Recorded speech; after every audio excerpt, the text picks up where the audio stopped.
going to Caramount for 3 days and 2 nights. Vacation tour. Bumiyahe nga kami ng 14 hours mula Metro Manila, papuntang Caramawan. At sa day 1, pinuntahan namin ang Minalagos Island, Tadbalinan Island, Laos Island, at Maluban Island. Sa mga island na to, grabe, wala kang masabi dahil lahat sila napakaganda.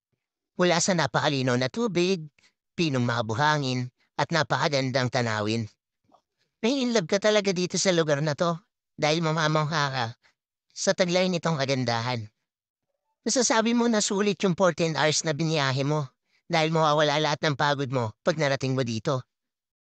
At dito nga sa aming day 2, umakyat kami dito sa White House. Bali meron siyang mababang trekking lang naman pero pag narating niyo yung taas, makikita niyo napakaganda.